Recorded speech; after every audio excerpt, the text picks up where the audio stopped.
Hello again. One of the loveliest natural phenomena I have ever had the joy of witnessing was a female red kite with her chicks.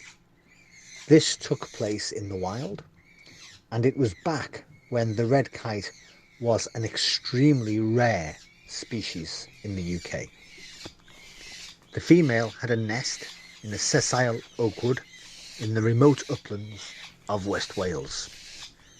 She sat on the edge of the nest and delicately stripped small pieces of flesh from some carrion she'd just brought in. She put the tip of her hooked beak gently to that of the loudest, most vociferous chick you can imagine. This chick greedily grabbed the morsel and swallowed it immediately.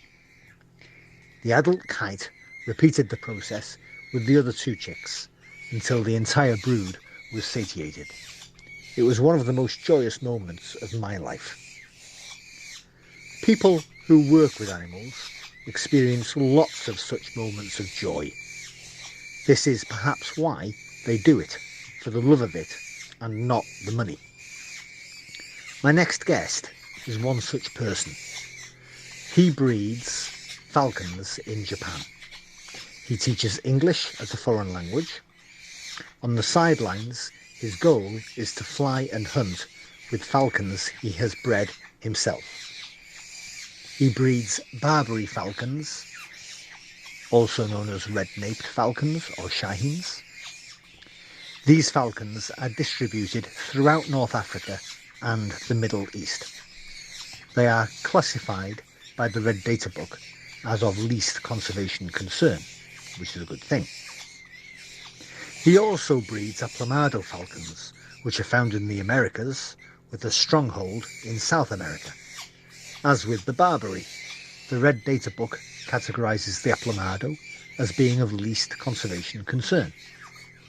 I began by asking Ben what challenges he had faced as a foreigner setting up a falcon breeding project in Japan.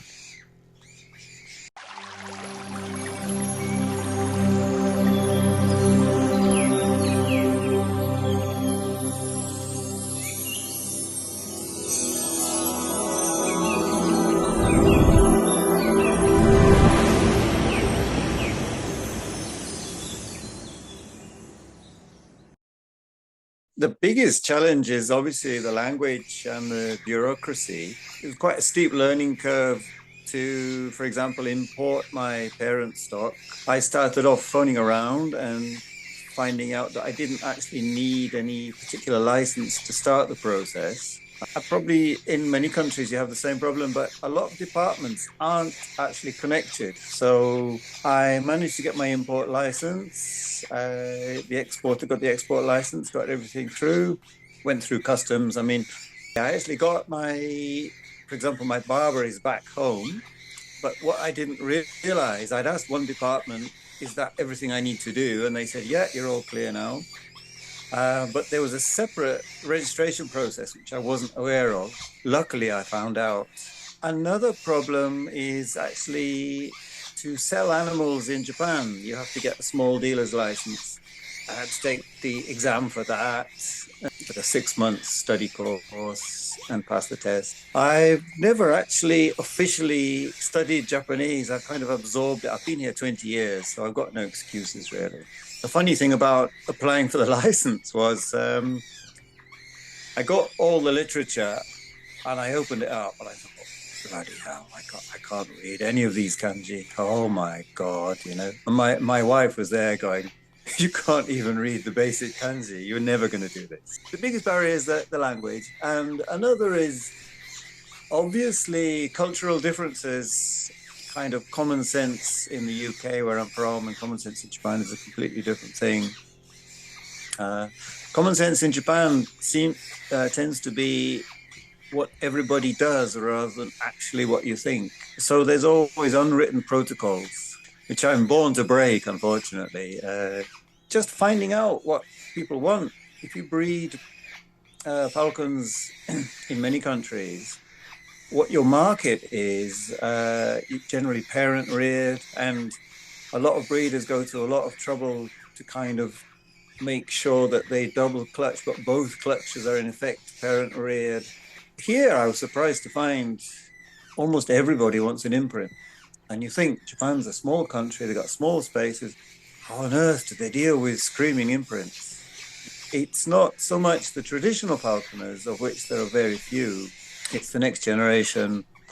Like in the UK, there's no licensing, so there are pet keepers, there are wannabe falconers, there are people who say, I just want to fly a falcon, I don't want to hunt.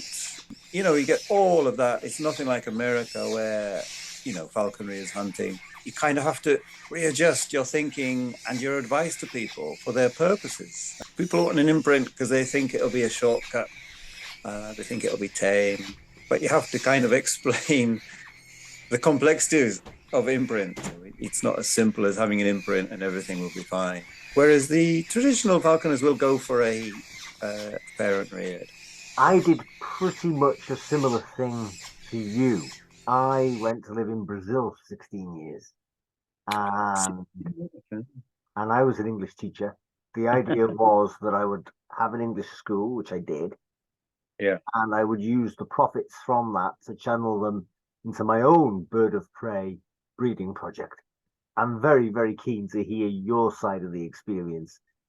Right. Now, in Japan, what's the level of general awareness like about what's the attitude towards wild animals in trade? And what's the attitude towards falconry? Do most people know what it is? Most people know what it is because there is a tradition, but they know of it, but they don't really know what it involves. And when you use the word for hunting with birds of prey, which is takagari, some people think that you're, because it literally means hunting hawks. So people think you're out there hunting hawks to kill hawks. In general, the attitudes to animal welfare have been very different to the UK. That's one thing that kind of shocked me. So the attitudes to animal welfare are a bit different. Polar opposite of the British, like, oh, it's a wild animal, you must protect it, you mustn't touch it, or it's an animal, you know, it's like a human, it's got the same rights as a human. You've got to try and give it everything to make its life comfortable. Kind of two extremes, really. How did you get into falconry, Ben? As a kid, I had every kind of animal you can imagine, mostly wild pets. I kind of went through the evolutionary tree, starting with fish, got obsessed with amphibians, obsessed with reptiles, worked up to birds. I was basically obsessed with animals. All my waking time was spent exploring the countryside. My mother was also obsessed with animals, and to a lesser extent, my siblings. Unfortunately, my stepfather, long-suffering stepfather, every conversation was based around animals, and he'd sort of roll his eyes and go, here we go again. He was a man I deeply respected, but we didn't kind of share that idea about animals. And one day when I was 13, coming on 14, a casual remark, he said, why don't you get a kestrel? I hadn't thought of myself as a falconer up to that point, but that chance remark, because I respected him so much and because I felt that all my activity was kind of slightly annoying to him on some level, I thought, if there's one thing that I can keep an animal that he will actually admire or respect, that would be amazing. And then it just switched. I got Cajun Avery Bird, found the first advert.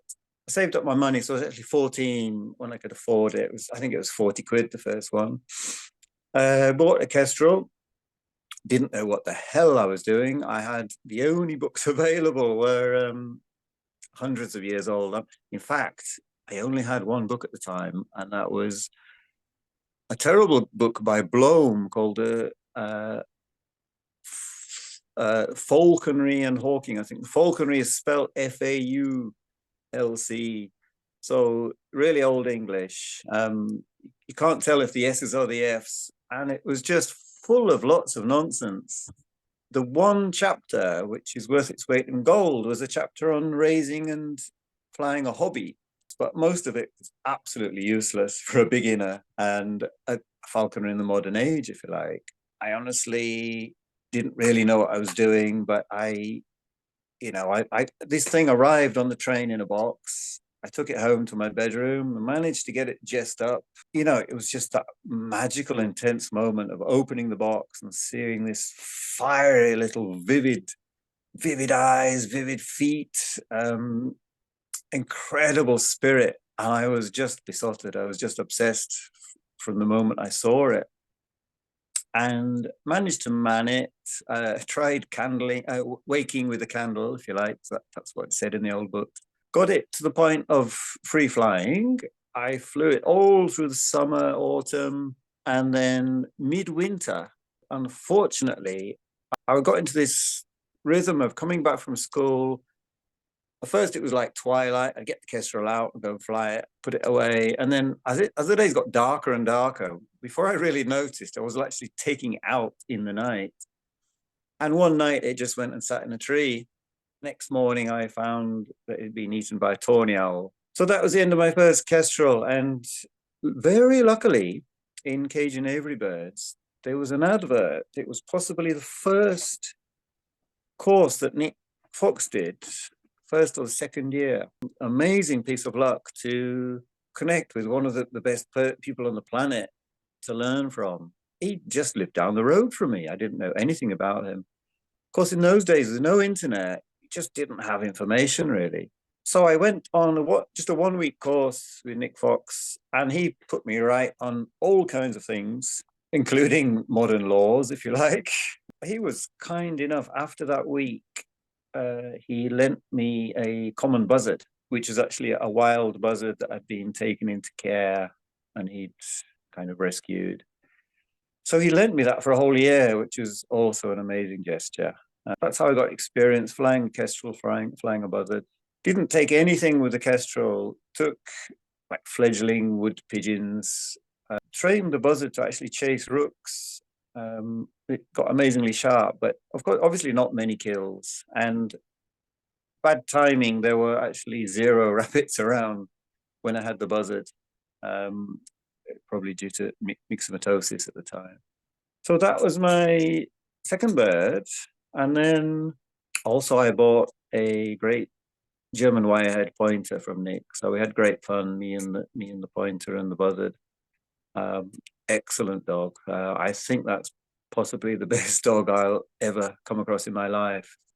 So then I had to go to university. So the buzzard went back to Nick. I passed the dog to a gun hunter who was a very nice chap.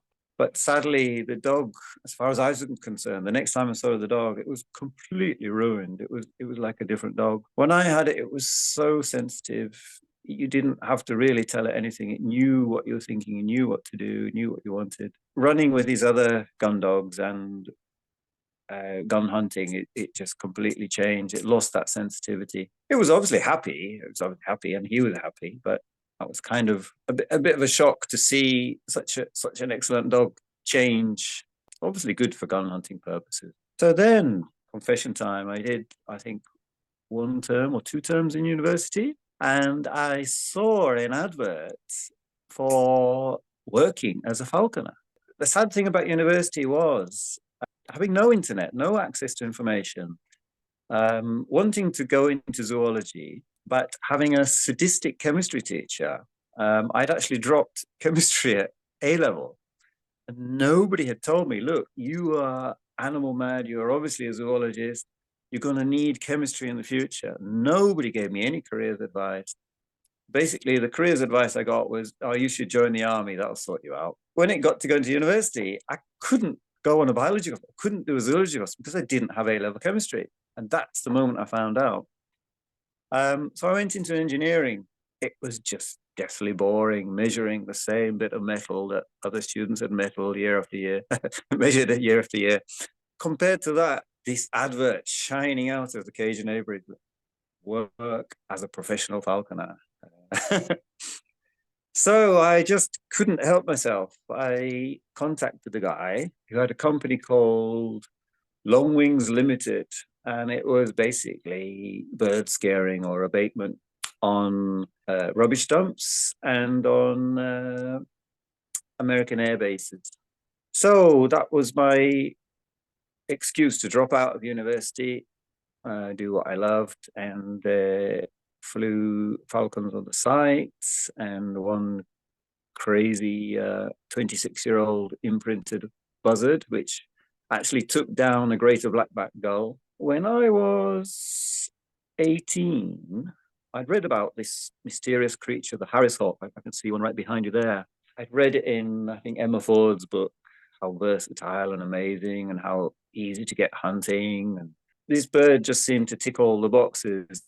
So it must have been like 1987 or something. So I spent about 10 grand on setting up with 4 Harris hawks. I wanted to breed, you know. I bought, you know, all the equipment, got everything set up. And I was very enthralled. I mean, I was amazed with these Harris hawks. The first one that I got was, and I had flying free in 3 days. Just probably she was ready. The problem was I couldn't get males. I got another 4-year-old female who was amazing at flying off the saw. I mean, so we hunted off the saw with her. The other female never got there, but she was much more beautiful, much more. She was like a mini tawny eagle, perfectly proportioned, beautiful bird. Unfortunately, I could only get an 11-year-old male and a 1-year-old male. I got them all flying free. I was flying them all. I flew them all 4 together. Unfortunately, the 11-year-old male died a few months later. He got sick a few months later. Took him straight to the vet. There were no avian vets. It was in West Wales. Took him to our family vet, who was more of a large animal and dog and cat vet. The vet asked me what's the weight. I told him 780 grams. And he laughed at me and he said, "No, you mean 7.8 kilograms, don't you?" He obviously had no idea about birds. And he jabbed it in the back of he grabbed it by the back of the neck like you grab a dog. And he jabbed it with what he called a vitamin injection. And the bird keeled over and died in his arms. That put me off vets for a good few years. Unless they're absolutely specialist avian vets. But the post-mortem came back, the bird actually had leukemia. The best-looking female and the young male went into a breeding aviary. She laid eggs, but they weren't fertile because he was too young. And I flew the other Harris off the saw. She was a good flyer. If there's any advice to give to any potential or young breeders, is don't ever go into it for the money. Don't focus on it for the money. It's got to be an absolute passion, prepared for it to be a labor of love. If you get to fly amazing birds that you bred yourself, that's the goal. As a youngster, I really thought I was going to be the next entrepreneur, and because, you know, I was going to sell these chicks 2 grand a piece. I was going to be, you know, the whiz kid, and I failed. And I must be the only person in history to try breeding Harris hawks and fail. I mean, they're about the easiest raptor to breed. I know there was something in my attitude that was wrong. It was that make a quick buck thing. I learned my lesson there. You know, going from that experience to then decades and decades of not wanting to breed, just wanting to be a falconer, to fly, the thrill of the flight, the thrill of hunting, that was what it was all about. Also, another thing that happened was the price of Harris hawks. The year I bought them, they were 2 grand each. Next year, they were like a grand to 800 and going down, you know. Kind of changes in my life. I was sort of 19, 20. I had friends who'd moved up to London, having a great time in London. So I decided to sell my Harris hawks, pack up, and just take a break from it, really. Go and live in London, do all the wild stuff that you can do in a city. It wasn't till I'd actually come back to Wales, working on my girlfriend's parents' farm, that I had time for hawks again. Most of my experience in Britain was, in fact, the early the kestrel, a couple of buzzards, and then mostly Harris hawks. Flying large falcons on the landfill, that was, but they weren't my birds. They belonged to the company. at the age of 33, I came to Japan. So I'm 53 now. That's 20 years I've been here. One of the first things that happened to me was somebody called me up and said, I've got a friend who's got a friend who's got this American hawk that he doesn't know how to keep it. He wants to pass it on to someone. Are you interested? So I went to look. Of course, it was a Harris hawk. I was like, yeah, here we go again. You know, flew that for a while. One of the things that I found out flying him was how amazingly raptors can home. He actually disappeared for a whole week, but exactly a week later, he turned up at my house. He turned up in the neighbor's garden. The neighbor came around going, there's an eagle in my tree. Quick, quick, come round. There's an eagle in my tree. So that started my ideas about hacking and homing, which I got deeply into later with falcons. I started to move away from anything except actually falcons. I mean, the way a falcon uses the airspace, uses the wind, it's just something mesmerizing for me. And eventually, no matter how well a Harris hawk or a goshawk hunts, it just doesn't flick my switch anymore. Whereas falcon, I can watch it every single day of my life, and it's just the whole world stops when I see a falcon fly. That's the only way to describe it. It touches something deep inside me, and I've kind of lost interest in flying or breeding or hunting with anything but falcons. So then I had an obsession with hobbies. So I went through 4 hobbies. Amazing birds, and we all dream about we're the one who's going to get the hobby hunting because we know what they do in the wild. Unfortunately, I never caught a single legal vertebrate. Caught thousands of dragonflies, which is fun. The only vertebrate I ever caught was a bat. My last hobby disappeared into the twilight with a squeaking bat. So that was the end of my hobbies. I did try breeding those actually, but the male was eaten by the female, who turned out to be an imprint. They were sold to me as a pair. But so as you can see, I made lots of mistakes, tried to learn from my mistakes, and more than that, tried to learn from others' mistakes. Avid reader, avid researcher, internet trawler. Ultimately, to be successful as a breeder, I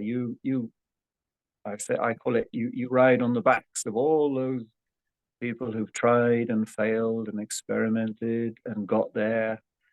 You know, the Peregrine Fund, Nick Fox, a chap called Chris Southern. I don't know if you know him, but he did a very, very useful thread on raptor incubation, basically, on NAFX.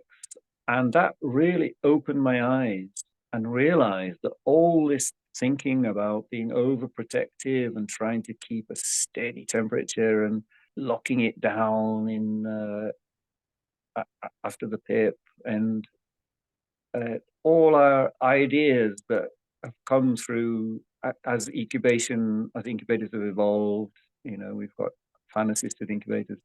All those ideas kind of opened up by people like that who've, you know, they've been in big falcon projects, they've made the mistakes, they've experimented, and thanks to them, it makes life easy for us now, for all of us. It's so much easier if you have access to the information. The interesting thing in Japan is that they don't really have that sharing kind of mentality for information. There are some successful breeders, but they tend to keep their secrets. I tried to help the Japanese scene there by setting up a group, but I've been rather disappointed in that people are just not willing to discuss things in the same way as you find on English forums. Things like basic knowledge, like I've got a very good friend who's a very experienced breeder of several decades, and he breeds Gia perisaicas, the tri-breeds. And he told me one day, "Oh, I've kept a a couple back from this to make the next pair. That's the other thing. A lot of breeders like him think nothing of putting a brother and sister together. You know, we try to talk to people, and it's something I just say that's something I would never do. And, you know, line breeding has its purposes, obviously, but line breeding is, you have a focus, you have a reason, you have a very good reason to get close genetically, you want a particular trait. But that's after years and years of outbreeding and, you know, finding what you want. But just because you've bred a pair of bred and that's all you've got, and you stick the brothers and sisters together and then make another pair, I mean, that's surprisingly common here. Try to talk people out of that kind of behavior, but it does go on. That's all, folks.